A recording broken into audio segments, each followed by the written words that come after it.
नमस्कार दोस्तों, स्वागत है आपका। आज की जो कहानी है दोस्तों, वो पुणे के एक मैडम ने मुझे भेजी थी। ये जिस किताब से ली गई है दोस्तों, उसका नाम है द लाइव्स ऑफ LC1। और ये जो कहानी है दोस्तों, वो हमें बहुत कुछ सिखाने वाली है।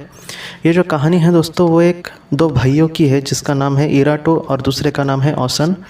ये दो बहुत ही अच्छे भाई थे दोस्तों, और उन्होंने एक जन्म में ये देखा कि एक जन्म में दोस्तों वो बहुत ही पुराने काल में, जब राजाओं का वगैरह जब काल था, तब एक युद्ध में दोस्तों इन्होंने भाग लिया था। मतलब एक राज्य से ये लड़ रहे थे, और उस युद्ध में दोस्तों जो इराटो था दोस्तों, उसके हाथ में एक भाला था, और वो जो भाला था वो उसने दुश्मन की ओर एक ज़ोर से ऐसे फेंका उसको मारने के लिए। लेकिन उस भगदड़ में या फिर उस भीड़ में दोस्तों उसको कुछ समझ में नहीं आया, और वो जो भाला था दोस्तों उसके खुद के भाई को मतलब ओसन को लगा, और वो इस दुनिया से चला गया।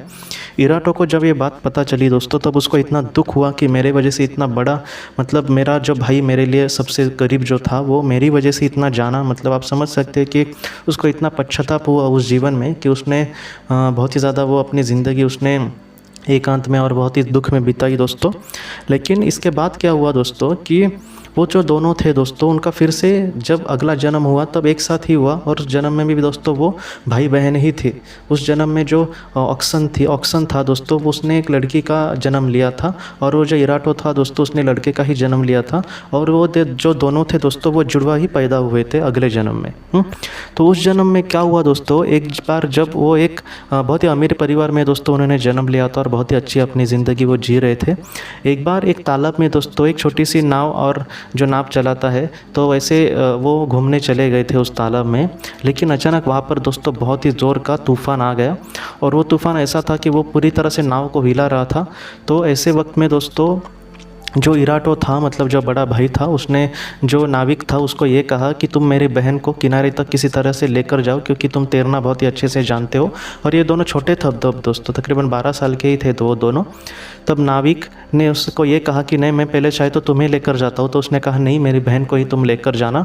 और उसने बहुत ही ज़्यादा दबाव डाला उस पर। तो जो नाविक था उसने उसके बहन को किसी तरह से किनारे पर पहुँचाया, और बाद में जब वो फिर से इसको लेने के लिए आया दोस्तों इराटो को, तब उसने ये देखा कि वो नाव पूरी तरह से उल्टी हो गई थी, और पूरी तरह से उसकी जलसमाधि बन गई थी इराटो की, और वो इस दुनिया से चला गया था। तो उनका मतलब यही है दोस्तों कि कभी कभी कुछ आत्माएं ऐसी भी होती है कि उनको अगर लगे कि उनके वजह से किसी का बहुत बड़ा नुकसान हुआ है, या फिर किसी ने जान गंवाई है, तो ऐसे इंसान के लिए वो कभी कभी अपनी भी जान दे सकते हैं, या फिर अपनी जान बहुत बार दाव पे भी लगा सकते हैं। ऐसा नहीं है दोस्तों कि अगर कोई जानबूझकर किसी को मारता है तो उसके सामने इस तरह सा दुख आ सकता है। लेकिन कभी कभी पश्चाताप, या फिर हमसे ही कभी कभी कुछ ऐसा हो जाता है कि उसमें अगर उस आत्मा को पश्चाताप हो कि उसके वजह से ये सारी चीज़ें हुई है, तो ऐसे जो चीज़ों का चयन करती है, या फिर ऐसा भी कोई फैसला लेती है जो हमें थोड़ा सा अलग लग सकता है, लेकिन फिर भी उसको उसकी अनुमति दी जाती है। और अगर वो इस तरह से करने में कुछ कामयाब हो जाती है, तो वो उस कर्म बंधन से मुक्त भी हो सकती है दोस्तों।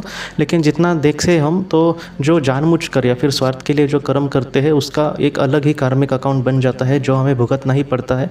लेकिन ऐसे जो कार्मिक अकाउंट आत्मा खुद कभी कभी चयन करती है, या फिर अपना बनाना चाहती है, क्योंकि वो इस जिम्मेदारी से या फिर इस दुख से उभर के नहीं जी सकती, या फिर उस दुख से वो थोड़ा सा अपने आप को आगे नहीं बढ़ा सकती कि उसके हाथ से इतनी बड़ी गलती हुई है। तो इस वजह से वो थोड़ा सा इस तरह से कर्म कर सकती है, या फिर इस तरह से फैसले ले सकती है दोस्तों। ये जो कहानी है वो हमें पहले तो ये सिखाती है कि निस्वार्थ प्यार, या फिर दूसरे पर हम किस तरह से प्यार कर सकते हैं, या फिर एक अपने इंसान के लिए हम कितना बड़ा त्याग भी कर सकते हैं। और दूसरा ये भी सिखाती है ये कहानी कि हमें हमेशा जितना हो सके सचेत रहने की कोशिश करनी चाहिए। आजकल एक्सीडेंट वगैरह भी आपने बहुत सारे देखे होंगे, तो उसमें ऐसा भी देखा गया जाता है कि कभी कभी जो चलाता है गाड़ी, वो थोड़ा सा केयरलेस बन के भी चलाता है। तो जितना हो सके हमें सचेत या फिर सुरक्षित रहने की कोशिश करनी चाहिए। जो भी गाड़ी के नियम वगैरह है हम उसको मतलब फॉलो करें, जितने स्पीड में कहा है उतने ही चलाएं। टू व्हीलर अगर हम चलाते हैं तो हेलमेट पहने। तो इन सारी चीज़ों से हम थोड़ा सा सचेत रहने की हमें कोशिश करनी होगी दोस्तों। आज के इस भाग को लेकर अगर आपके कोई भी सवाल हो तो आप ज़रूर पूछें, जितना हो सके मैं उसका आपको जवाब देने की कोशिश करूँगा। हम अपनी अगली वीडियो में मिलते हैं। आप अपने परिवार का ख्याल रखना। आपका बहुत बहुत धन्यवाद। ज़िंदगी की रोशनी ये संस्था ऐसे लोगों के लिए काम करती है जिन्होंने किसी अपने को खोया है, या फिर जो लोग अपनी ज़िंदगी में बहुत ही ज़्यादा दुखी है। जो लोग इस संस्था से जुड़ते हैं उनको तकरीबन 50 किताबें भेजी जाएगी उनके व्हाट्सएप पर या फिर ईमेल पर। ये किताबें आत्मलोक या फिर मौत के बाद हमारे साथ क्या होता है, इन सारी चीज़ों की आपको पूरी तरह से जानकारी देगी। और इसके साथ साथ आपको एक पास्ट लाइफ रिग्रेशन थेरेपी की ऑडियो भी भेजी जाएगी।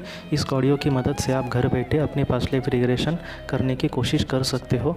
बहुत लोग पास्ट लाइफ रिग्रेशन थेरेपिस्ट के पास किसी कारण के वश नहीं जा सकते, तो ऐसे लोगों के लिए मदद के लिए ये ऑडियो तैयार की गई है। तो आप ज़रूर इस संस्था से जुड़े। इस संस्था से जुड़ने के लिए सामने जो व्हाट्सएप का नंबर दिया है, आप कृपया उस पर संपर्क करें। आपका बहुत बहुत शुक्रिया।